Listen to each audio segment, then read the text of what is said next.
간절히 기도드리옵나이다.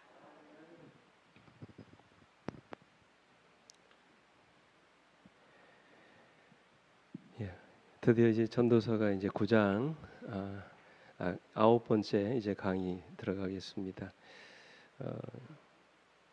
얼마 전에 시작한 것 같은데 벌써 이제 아홉 번째 오늘 8장을 이제 공부하겠는데요.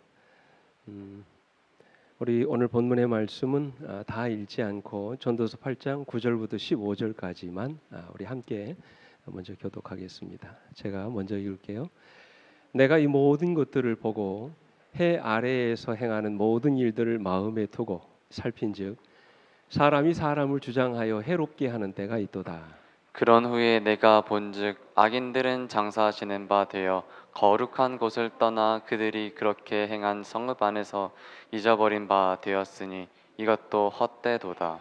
악한 일에 관한 징벌이 속히 실행되지 아니하므로 인생들이 악을 행하는데 마음이 담대하도다. 죄인은 100번이나 악을 행하고도 장수하거니와 또한 내가 아노니 하나님을 경외하여 그를 경외하는 자들은 잘 될 것이요 악인은 잘 되지 못하며 장수하지 못하고 그 날이 그림자와 같으리니 이는 하나님을 경외하지 아니함이니라. 세상에서 행해지는 헛된 일이 있나니 곧 악인들의 행위에 따라 벌을 받는 의인들도 있고 의인들의 행위에 따라 상을 받는 악인들도 있다는 것이라.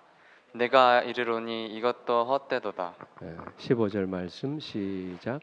이에 내가 희락을 찬양하노니 이는 사람이 먹고 마시고 즐거워하는 것보다 더 나은 것이 해 아래는 없음이라.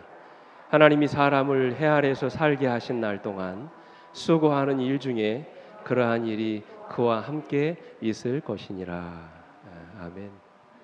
오늘 저는 이 말씀을 본문으로 해서 지혜자의 세상 나기 그런 제목을 가지고 시간 같이 말씀의 은혜를 나누려고 합니다. 여러분 지난 시간에 배운 거 혹시 기억나십니까? 지혜가 주는 유익이라고 하는 그런 제목을 가지고 우리 삶의 지혜가 어떤 유익을 주는지 우리가 공부했습니다. 여러분 지혜가 우리에게 주는 유익이 무엇이라고 그랬습니까? 실제로 지혜가 우리를 어떻게 한다고요? 살게 한다고 그랬죠. 생명을 준다고 말씀하셨습니다. 우리의 육체적 생명뿐만 아니라 우리 영적인 생명까지 우리로 끊임없이 우리가 그리스도를 바라보게 살게 하므로 우리 영혼이 살게 하는 그것이 지혜가 우리에게 주는 유익이라고 말씀하셨어요. 둘째로 지혜는 우리에게 뭐를 줍니까? 우리 능력을 준다고 그랬죠. 이게 마이크가 왜 그럽니까?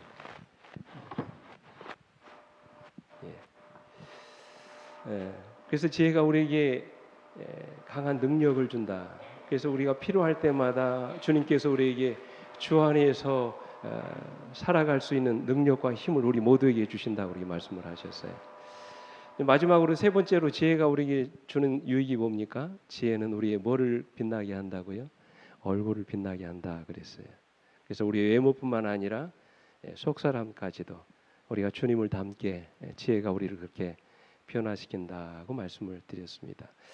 이제 오늘 전도서 8장에서 우리가 다뤄야 될 아주 중요한 문제는 죄의 문제입니다. 죄의 문제.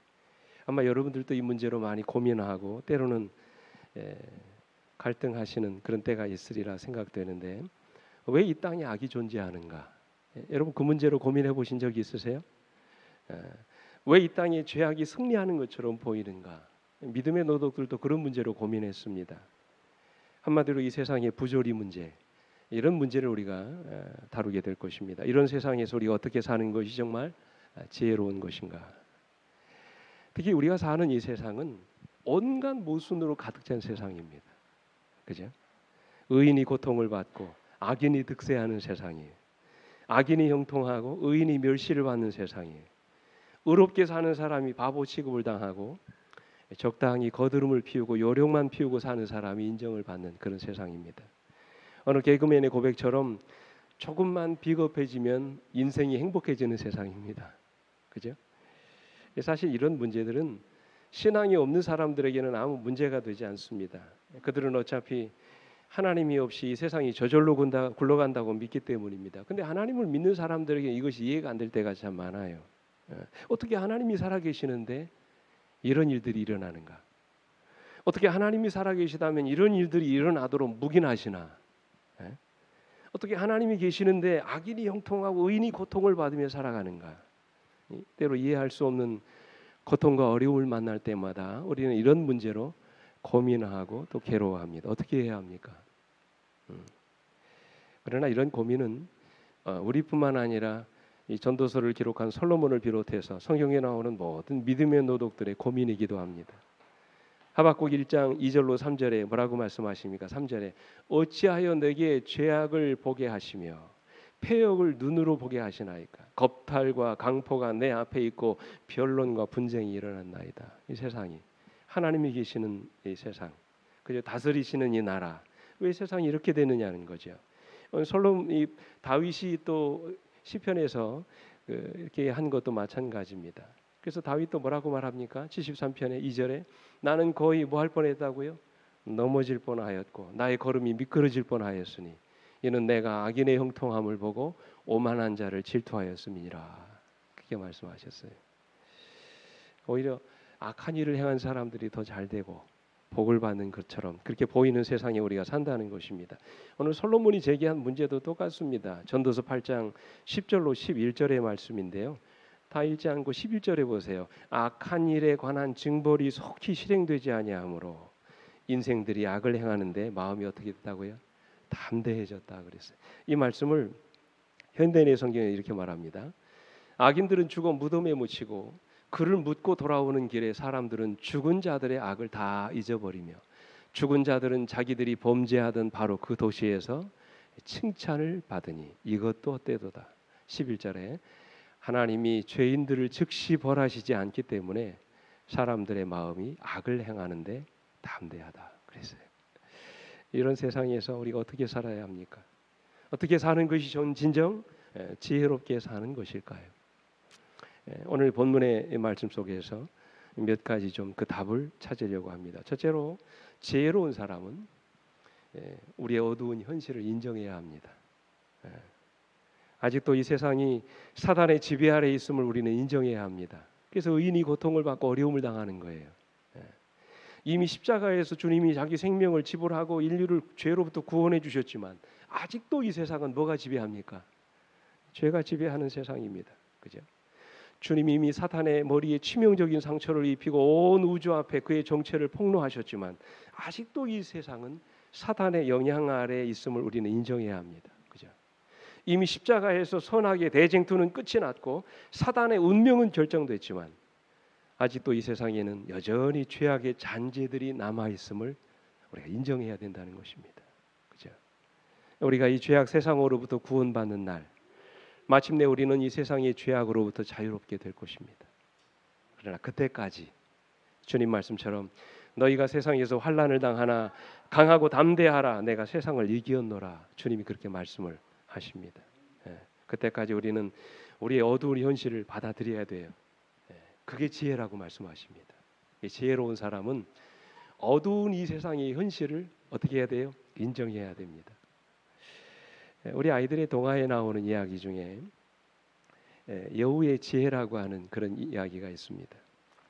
사자와 나귀와 여우가 서로 짜고 사냥을 나섰습니다. 그래서 이 세 동물이 함께 짜고 사냥을 하니까 아주 많은 사냥감들을 잡았어요.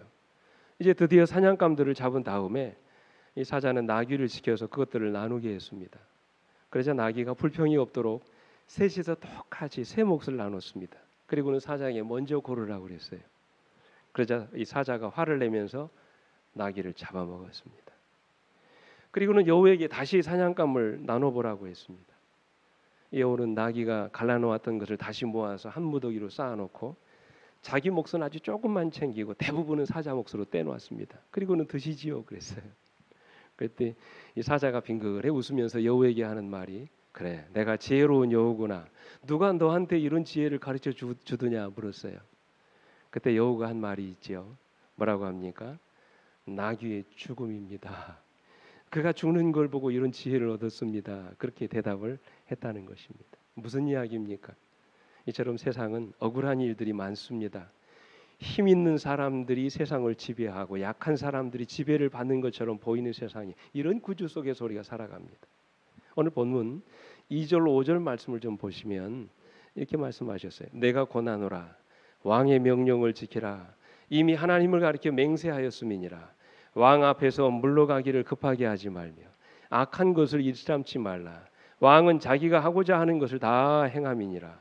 왕의 말은 권능이 있나니 누가 그에게 이르기를 왕께서 무엇을 하시나이까 할 수 있으랴. 5절 명령을 지키는 자는 불행을 알지 못하리라. 지혜자의 마음은 때와 판단을 분별하느니라. 그래서 우리가 이 말씀을 아무 생각 없이 읽으면 왕의 명령을 잘 따르라는 말씀처럼 들립니다. 할 수 있으면 왕의 명령을 거역하지 말고 순종하라는 말씀처럼 들려요. 그러나 이 말씀에는 더 깊은 의미가 있습니다. 여러분, 왜 솔로몬이 지금 왕의 명령을 이야기하고 있는 것일까요? 지금 왕의 이야기를 꺼낸 이유가 뭘까요? 그 의도가 뭡니까? 다시 3절을 좀 보십시오. 왕 앞에서 물러가기를 급하게 하지 말며 악한 것을 일삼지 말라. 왕은 자기가 하고자 하는 것을 다 행함이니라 그랬어요. 여러분, 이 말씀을요 공동번역에서 이렇게 말합니다. 임금이란 하고 싶은 일은 무엇이나 하는 자이니 경솔하게 어전에서 물러나오거나 임금이 싫어하는 일을 고집하지 않도록 하여라 그랬어요. 이 말씀에서 우리는 뭔가 석연치 않은 모습을 발견합니다. 세상 임금에 대한 불만이 그 내용 저변에 깔려 있음을 볼 수 있어요. 그럴지라도 왕 앞에서 무례하게 행동하지 말라는 것입니다. 설사 그가 하는 일들이 내 마음에 맞지 않는 일이라 할지라도 악한 것을 일삼지 말라고 말합니다. 여기서 말하는 악한 일이라고 하는 것은 이 왕에게 반역해가지고 반란을 일으키다든지 역모에 참여하는 일에 가담하지 말라는 그런 의미예요. 이것은 하나의 비유적인 표현입니다. 지금 솔로몬은 왕의 비유를 통해서 세상의 온갖 부조리와 모순이 판을 치는 이 세상에서 우리가 어떻게 살아가야 되는지를 말씀하고 계십니다. 성경은 이 부분에 대해서 아주 분명한 말씀을 주십니다. 그 말씀이 뭡니까? 아무리 억울한 일을 당해도 세상의 권위 앞에 뭐 하라는 거예요? 굴복하라는 것입니다. 세상의 권위에 도전하는 그 어떤 행위도 하나님은 인정하지 않으신다는 것입니다. 왜요? 그에게 권세를 주신 분이 누구이기 때문에? 하나님이시기 때문에. 그러므로 우리는 할 수만 있으면 세상의 권세자들에게 순종해야 된다는 말씀이에요. 로마서에 나오죠. 이 말씀은 각 사람은 위에 있는 권세들에게 복종하라. 권세는 하나님으로부터 나지 않음이 없나니 모든 권세는 다 하나님께서 정하신 바라. 2절에 그러므로 권세를 거스리는 자는 하나님의 명을 거스림이니 거스리는 자들은 심판을 자취하리라 말씀하셨어요. 여기서 여러분 문제가 되는 게 뭡니까? 우리가 이 말씀 앞에 어떤 의문을 할 수 있어요? 그러면 불의한 지도자, 때로 우리가 그런 일들을 만나지 않습니까? 불의한 정권에 맞부딪힐 때 그때도 우리가 순종해야 되는가?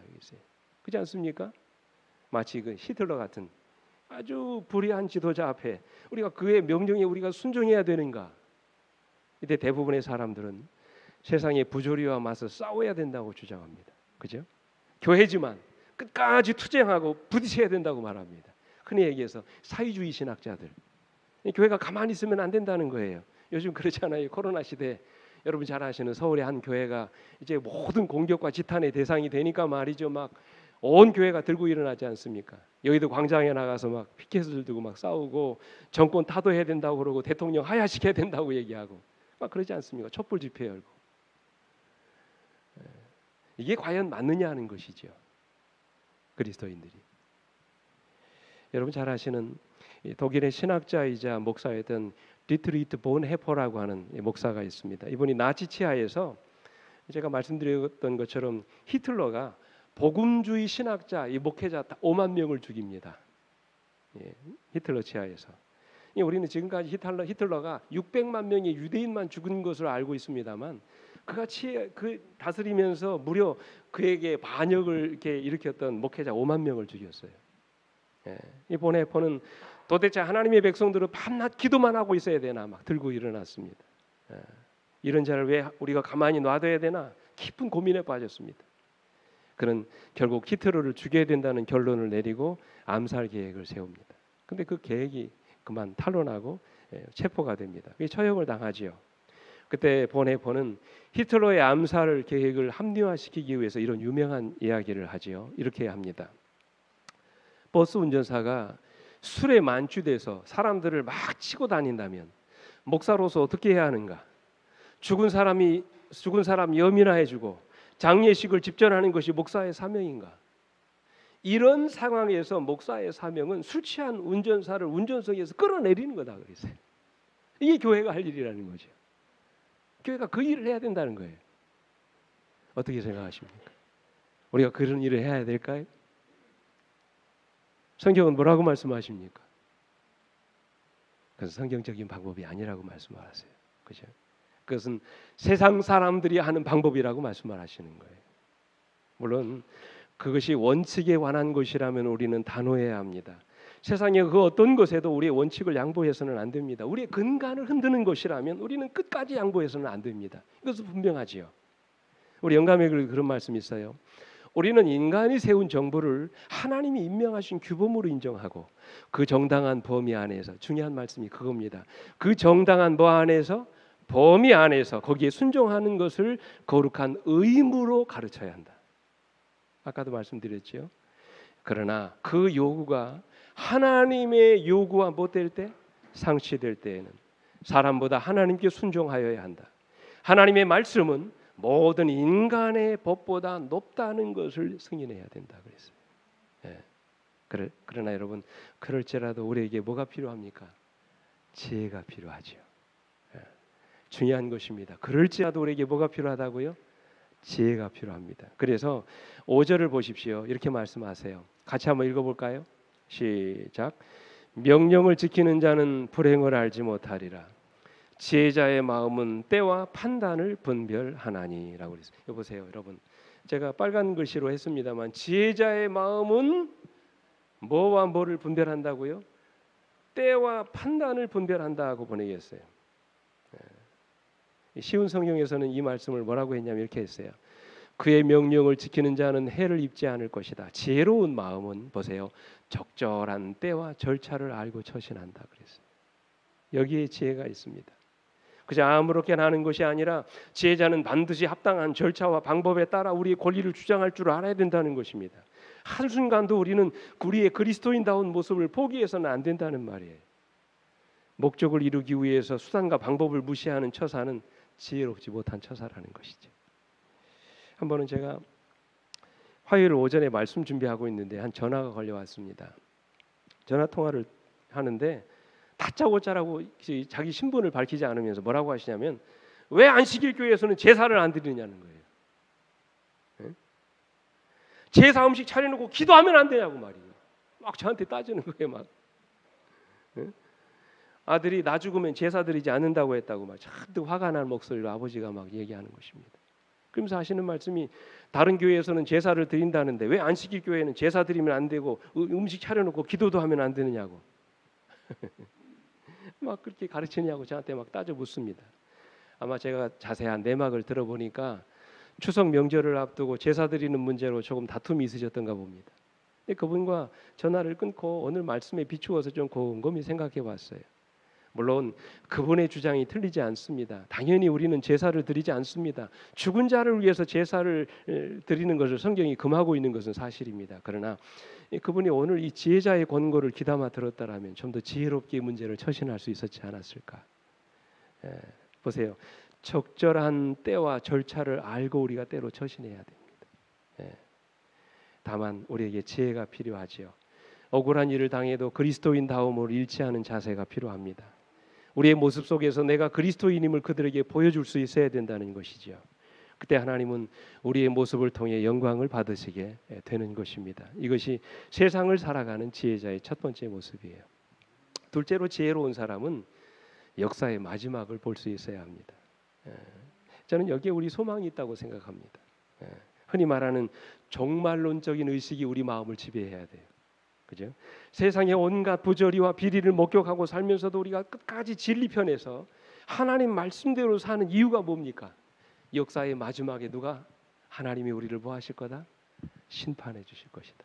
우리를 신원해 주실 것이다. 그런 믿음이 우리에게 있지 않겠습니까? 그죠? 아무리 죄악이 득세하고 악인이 판을 치는 것처럼 보일지라도 우리가 희망을 잃지 않은 이유는 하나님이 역사의 마지막 순간에 반드시 이 세상을 뭐 하신다? 심판하실 것이다. 그 사실을 우리가 믿기 때문에 그렇습니다. 12절로 13절을 보십시오. 죄인은 100번이나 악을 행하고도 장수하거니와 또한 내가 아노니 하나님을 경외하여 그를 경외하는 자들은 잘 될 것이요. 악인은 잘 되지 못하며 장수하지 못하고 그날이 그림자와 같으리니 이는 하나님을 경외하지 아니함이라 그랬어요. 무슨 얘기입니까? 결국 하나님을 올바로 믿는 자들이 나중에 보면 뭐 한다는 얘기예요? 잘 된다는 얘기예요. 네, 그래서 현대인의 성경에 이렇게 말합니다. 죄인이 100번 범죄하고도 여전히 살아남을 수 있을는지 모르지만 내가 알기에는 하나님을 두려운 마음으로 섬기는 자가 분명 뭐 할 것이다? 잘 될 것이다 그랬어요. 예, 여러분 우리가 이 땅에서 악인의 형통함을 보면서 부끄러워하지 않은 이유는 결국 그들의 결국을 알기 때문이죠. 그죠? 성경은 악인이 사는 날이 그림자와 같다고 말합니다. 여러분 왜 악인이 사는 날이 그림자와 같다고 말씀하셨어요? 이 비유지요. 왜 그림자에 비유하셨을까요? 한번 생각해 보십시오. 사람의 그림자가 가장 길어질 때가 언제입니까? 정오입니까? 해질 때입니까? 해질 때죠. 정오는 아예 뭣도 없습니까? 그림자도 없습니다. 그러다가 해질 무렵이면 그림자가 길어집니다. 여기서 솔로몬이 말하고 싶어하는 것이 무엇일까요? 아무리 악한 자들이 득세하고 승리하는 것처럼 보여도 마치 그림자의 길이가 가장 길게 늘어져 있는 것처럼 보인다 할지라도 그들의 마지막이 뭐하지 않았다는 거예요? 멀지 않았다는 그런 얘기입니다.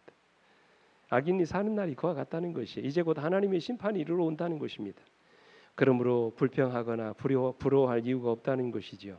우리가 세상의 부조리에 대해서 불평하고 불만을 갖는 이유는 하나님의 뭐를 믿지 못하기 때문에 그래요?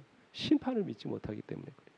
우리가 정말로 하나님의 심판을 믿는다면 우리는 그들을 조금도 부러워하거나 하나님을 향하여 원망하지 말아야 될 것입니다. 그렇죠?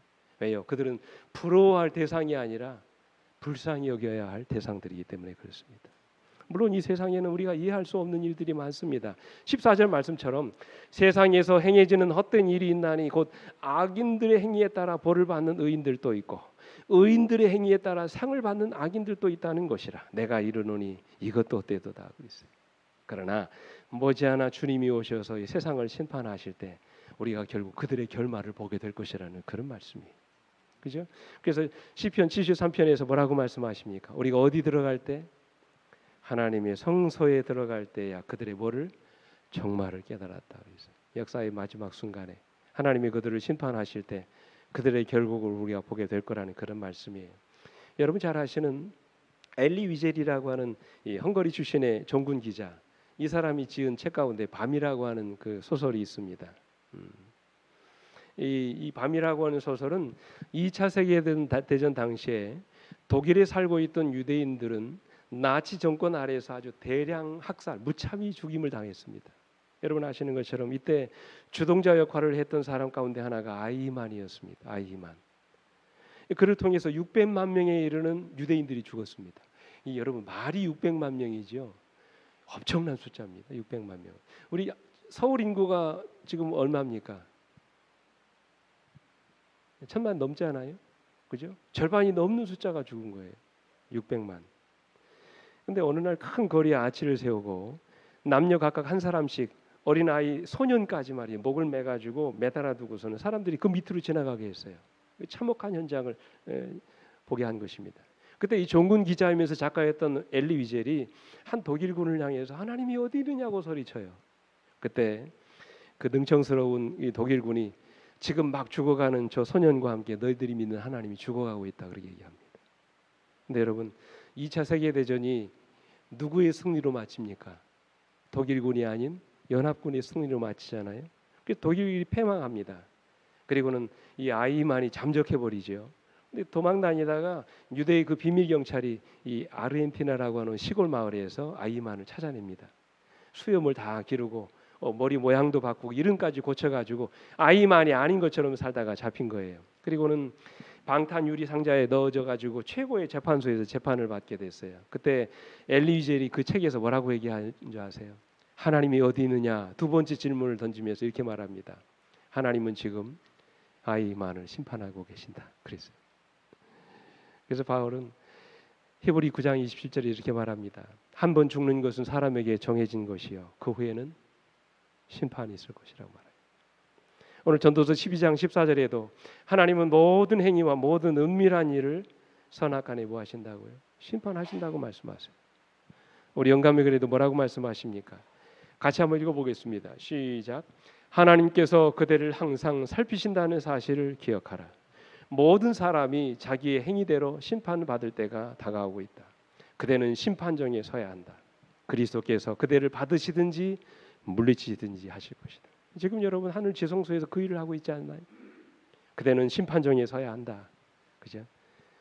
그리스도께서 그대를 받으시든지 물리치시든지 하실 것이다. 사랑하는 우리 성도 여러분, 하나님은 반드시 세상을 심판하십니다. 그때 모든 일들이 백일하에 드러날 것입니다. 아무리 역사가 악하고 부조리가 판을 친다 할지라도 역사의 마지막은 우리 하나님이 마무리하십니다. 그때 부당하고 모순된 것처럼 보이던 것들이 모두 평정될 것입니다. 하나님이 우리 눈에서 눈물을 씻기시고 우리의 억울함을 풀어주실 것이며 우리의 원한을 갚아주실 것입니다. 그래서 우리는 역사의 마지막을 볼 수 있어야 돼요. 세상을 살면서. 특별히 우리 그리스도인들은. 이제 마지막으로 지혜로운 사람은 주어진 삶에 만족하고 항상 기쁘게 사셔야 돼요. 예. 다시 말해서 우리 인생을 즐기며 살라고 말씀을 하세요. 주어진 삶을. 15절 말씀이 그 말씀이거든요. 같이 읽어볼까요? 시작. 이에 내가 희락을 찬양하노니 이는 사람이 먹고 마시고 즐거워하는 것보다 더 나은 것이 해 아래는 없음이라.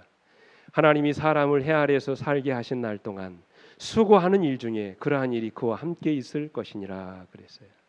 물론 여러분 이 세상이 악하지만 100% 악한 것만 있는 게 아니에요. 인정하십니까? 그죠? 이 악 속에서 뭐가 있습니까? 선이 존재합니다. 예. 그 가운데 있어서 우리가 항상 하나님께 감사할 것이 있고 우리가 늘 기뻐할 수 있는 삶의 조건들이 있다는 것입니다. 아무리 암담한 상황 속에서도 그 가운데서 우리에게 베풀어 주신 하나님의 은혜가 반드시 있다는 것이지요. 나는 아무것도 없어 그러지만 건강한 사람이 있잖아요. 그렇지 않습니까? 나는 정말로 못났어 하지만 그래도 인복이 많아가지고 주변에 좋은 사람들이 많은 분들이 있잖아요. 응? 머리도 뛰어나지 않고 집안도 그만한데 아주 외모는 아주 끝내주는 사람이 있잖아요. 그죠? 다른 것은 별 볼 일 없는데 자식 하나 잘 둔 그런 분들 있잖아요. 이런 것들은 우리가 가만히 보면 아무것도 없는데 어떤 분은 참 믿음 하나는 참 좋으신 분이 있습니다. 무슨 얘기입니까? 우리 하나님 각자에게 그 사람에게만 주신 특별한 복이 누구나에게 있다는 것이에요. 남들이 갖지 못한 나만의 복이 누구에게나 있다는 것입니다. 그러므로 우리는 하나님이 나에게 주신 복을 항상 감사함으로 살아야 돼요. 근데 어떤 사람들은 떡 하나만 주어도 고맙다고 인사하고 그냥 고맙다고 인사도 않고 그냥 꿀꺽 받아 삼키고 가는 사람이 있는가 하면 어떤 사람은 그냥 주는가 보다 하고 인사 한번 하고 갑니다. 근데 어떤 사람은요. 떡 하나만 주어도 고맙습니다. 잘 먹겠습니다. 만날 때마다 그때 떡 주셔서 참 감사히 잘 먹었습니다. 그렇게 감사하는 사람이 있습니다. 우리도 마찬가지죠. 하나님께서 똑같은 것을 우리에게 주셨어도 그렇게 주신 것에 대해서 우리가 얼마나 자주 하나님께 감사하며 우리가 그렇게 기뻐하고 살아가십니까? 남보다 더 가지지 못한 것에 대해서 하나님을 원망하거나 불평하기보다는 이미 하나님이 나에게 주신 것으로 인해 항상 감사하고 내 삶에 기뻐하는 그런 인생을 우리가 얼마나 자주 살아가고 계십니까? 오늘 우리에게 주신 이 마지막 교훈이 뭐예요? 어떤 상황에서도 항상 하나님 앞에 먼저 감사할 거리를 찾으라는 거예요. 그게 지혜자의 삶입니다. 여기 친구들도 어울려 놀지 않던 한 눈먼 소년이 있었습니다. 이 소년은 늘 외롭고 가난했습니다. 근데 이 아이가 어렸을 때 수업 시간에 이제 항상 수업을 받고 있는데 갑자기 옛날에는 그런 일이 있었잖아요. 쥐 한 마리가 나타나서요. 아이들이 쥐가 나타나자 막 잡느라고 정신이 없습니다. 일대 소란이 일어났어요. 근데 잡힙니까 아이들 손에? 안 잡히잖아요. 어떻게 해가지고 막 해가 들어갔어요. 쥐를 찾을 길이 없는 것입니다. 쥐를 찾아야 잡아야 또 문제가 안 생길 텐데 고민합니다. 그때 선생님이 이 눈먼 소년에게 그만의 특별한 청력을 이용해가 쥐가 어디 있는지 한번 알아보라고 했어요. 근데 여러분 참 하나님 공평하세요. 시력을 잃어버린 사람은 정말 그렇습니다. 촉각이 뛰어나든지 청각이 뛰어나든지 그렇게 만드세요 하나님이. 이 아이가 가만히 귀를 기울이더니 저 교실 구석 벽장에 쥐가 있다고 가르쳐줬어요. 이 쥐를 쉽게 잡았습니다. 수업이 끝난 다음에 선생님이 눈먼 아이를 불러서 이렇게 말합니다. 넌 우리 반에 어떤 친구도 갖지 못한 능력을 갖고 있어. 내겐 특별한 귀가 있지 않니? 아이를 칭찬했습니다. 근데 선생님의 이 한마디가 아이의 인생을 바꿔버렸어요. 소녀는 음악을 참 좋아했습니다. 앞을 보지 못하니까 엄마가 아이 외출을 못하게 한 거예요. 그래서 이 아이가 늘 하는 일은 집안에 있어가지고 늘 라디오로 노래를 듣는 일이었어요. 그래서 여러분 이 어머니가 외출할 때마다 집에서 노래를 부르면서 이 아이가 자기 외로움을 달랬습니다. 근데 이 아이는 아주 탁월한 청력이 있었기 때문에 맹인이라는 것이 전혀 불편하지 않았습니다.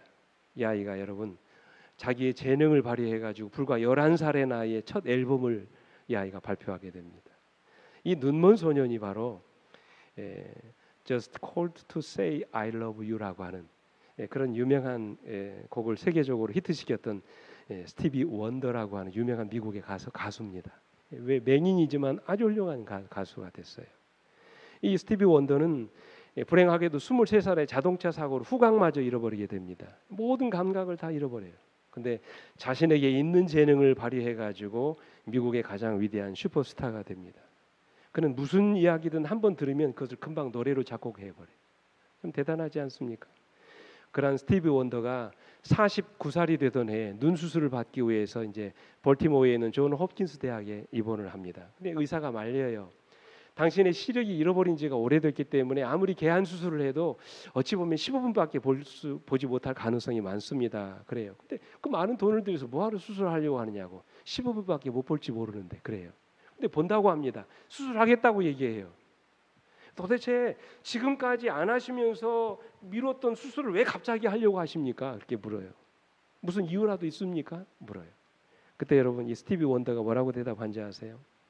이렇게 말합니다. 제 아이가 보고 싶어요. 사랑하는 딸을 15분만이라도 볼 수 있다면 더 이상 바랄 게 뭐가 있습니까? 개한 수술을 받습니다. 여러분, 우리 대부분은 스티비 원더가 갖고 있는 천재적인 음악 재능을 갖고 있지는 못합니다. 그죠? 그러나 그가 그토록 소원하는 밝은 눈을 갖고 있는 사람이잖아요. 그렇지 않습니까? 우리는 남이 갖고 있는 것을 부러워하며 원망할 필요가 없어요. 왜요? 남이 갖지 못한 것을 우리는 그 무엇인가를 갖고 있기 때문에 그래요. 하나님 공평하십니다. 그리고 우리가 갖고 있는 것을 잘 갈고 닦으면 우리는 그 누구에게도 부럽지 않은 나만의 인생을 아름답게 살아갈 수 있는 것이에요. 그죠? 지혜로운 사람은 그렇습니다. 항상 그의 삶 속에 감사할 거리를 뭐 하는 사람이에요? 찾는 사람. 그래서 제가 옛날에 여러분들에게 드린 말씀 가운데 이 김태진이라고 하는 작가가 감사일기에 썼던 그 이야기 여러분 기억나십니까? 감사는 하는 것이 아니라 뭐 하는 거라고요? 찾는 것이다. 내가 누리고 있는 소중한 것들을 풍요로운 마음으로 바라볼 수 있는 지혜로운 시선. 결국 감사란 같은 인생을 두고도 그 인생을 어떻게 해석하는가. 즉 삶을 바라보는 방식이자 인생관이 바로 감사에 결정된다는 거예요. 그래서 여러분 감사는 하는 게 아니라 뭐예요?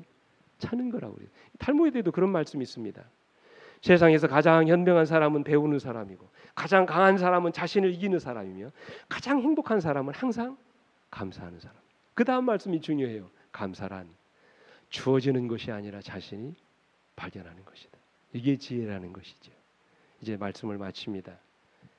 사랑하는 성도 여러분, 항상 여러분의 삶이 행복하고 또 기쁨이 넘치는 그런 삶을 살기를 원하십니까? 여러분의 삶에서 감사하는 자가 아니라 감사를 찾는 자들이 되시길 간절히 바랍니다. 여러분의 삶 속에 어느 날 감사가 주어지기를 바라는 사람이 아니라 여러분의 삶에 있는 감사를 발견하시게 되길 간절히 바랍니다. 진정으로 하나님께 감사하는 자의 삶이 얼마나 하나님께 가치 있고 아름다운 삶인지 몰라요. 우리 삶을 즐길 줄 알으셔야 돼요. 오늘 여러분은 어떤 마음으로 이 세상을 살아가십니까? 온갖 어려움과 불편 가운데서도 항상 하나님 앞에 감사하며 살아가시는 우리 모두가 됐으면 참 좋겠습니다. 나에게 없는 것으로 인하여 때로 불평하고 원망하기보다는 그들이 갖지 못한 나에게만 있는 것으로 인하여 하나님께 감사하고 그것으로 만족하고 항상 기뻐하는 삶, 오늘 그것이 진정 지혜자의 삶이라고 말씀하십니다. 이런 아름다운 삶으로 항상 기쁘고 행복한 삶을 살아가시는 우리 모두가 되기를 간절히 바라면서 말씀 마치겠습니다. 여러분 그런 의미에서 우리 아까 배운 노래 한 번만 부를까요? 은혜 참이 부르고 제가 짧게 기도하겠습니다.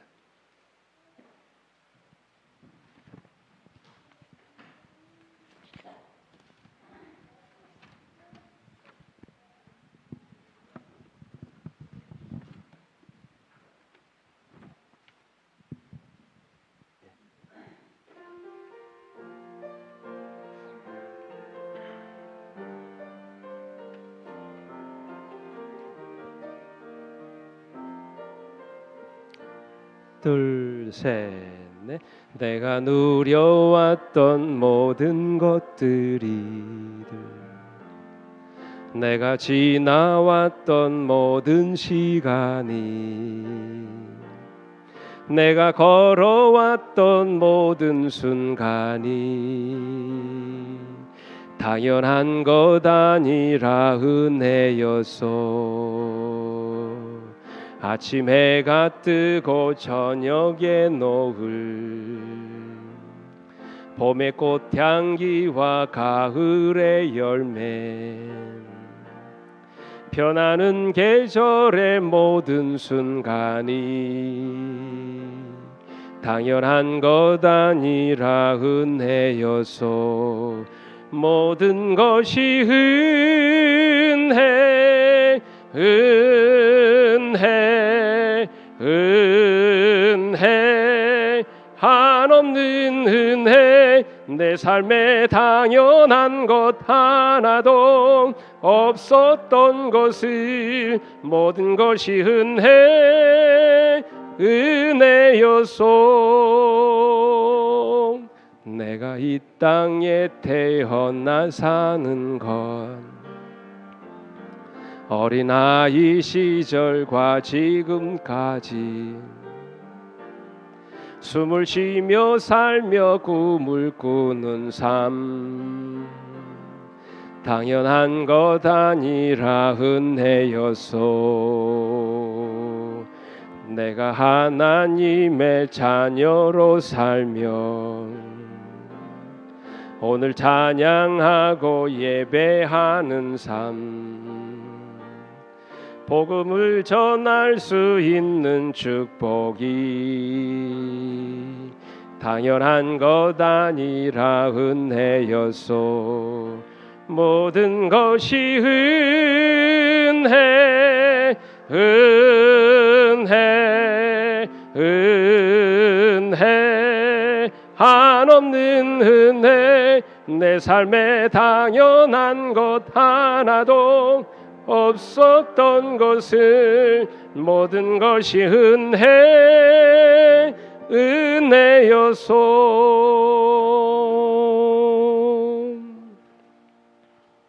아버지, 오늘 이 시간 우리에게 베풀어 주신 하나님의 은혜를 이 시간 기억하게 해주셔서 감사합니다. 세상에 믿지 않는 사람들과 비교해 봤을 때 많은 것들이 우리에게 없는 것처럼 느껴졌지만 그러나 오늘 말씀을 들으면서 여전히 우리에게 남아있는 것, 가치 있는 것, 영원한 것들이 있음을 기억하게 해주셔서 아버지 감사합니다.